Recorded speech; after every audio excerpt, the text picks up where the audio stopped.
College की life अब धीरे धीरे अपने रंग में ढल रही थी। क्लासेज, असाइनमेंट और कैंपस की भाग दौड़ में हर किसी की दिनचर्या व्यस्त हो गई थी।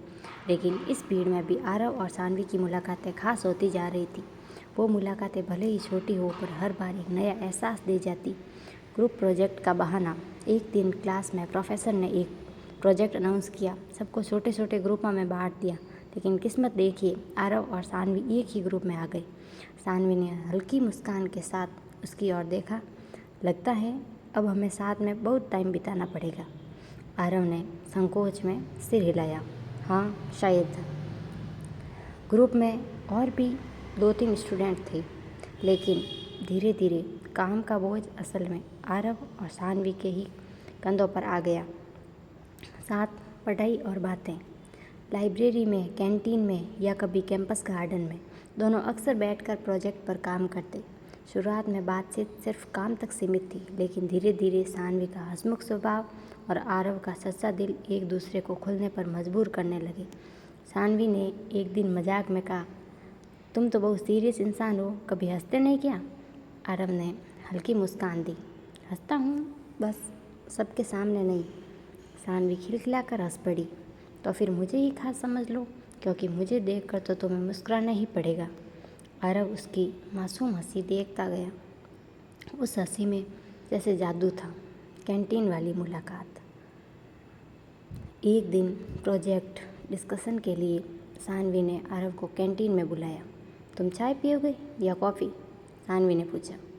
आरव ने कहा, चाय। सानवी ने तुरंत हंसकर जवाब दिया, वाह, बिल्कुल मेरी तरह। अब तो हमारी दोस्ती पक्की। दोनों कप लेकर बैठ गए।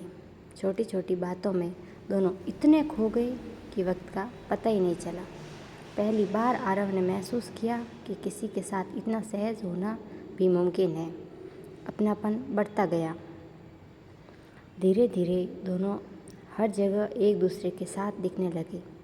क्लास में साथ बैठना, कैंपस में साथ घूमना और सबसे ज़्यादा एक दूसरे की छोटी छोटी बातों को समझना।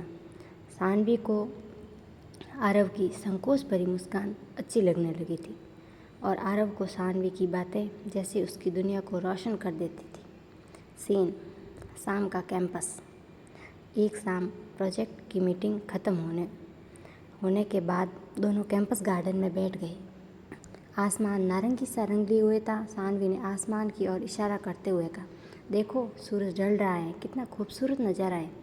आरव ने धीरे स्वर में कहा, हाँ, लेकिन कुछ चीज़ें खूबसूरत इसलिए होती हैं क्योंकि हम उन्हें किसी खास के साथ देखते हैं। सानवी उसकी बात सुनकर चौंकी, फिर हल्का सा मुस्कुराई। मतलब मैं तुम्हारे लिए खास हूँ? आरव झेप गया और नज़र झुका ली। सानवी हंस पड़ी। तुम बहुत प्यारे हो आरव, और हाँ, अब से हम अच्छे दोस्त हैं, पक्के वाले। उसने हाथ आगे बढ़ाया। आरव ने थोड़ी झिझक के बाद उसका हाथ थाम लिया। उस पल दोनों ने महसूस किया, अब ये रिश्ता सिर्फ मुलाकातों का नहीं बल्कि दोस्ती का है। चैप्टर का अंत। धीरे धीरे उनकी दोस्ती और गहरी होती गई। सानवी अब आरव की दुनिया का वो हिस्सा बन चुकी थी जिसके बिना उसका दिन अधूरा लगने लगता, और शायद यही दोस्ती आगे चलकर मोहब्बत की नींव बनने वाली थी। धन्यवाद। इसके आगे का पार्ट देखने के लिए कमेंट करें।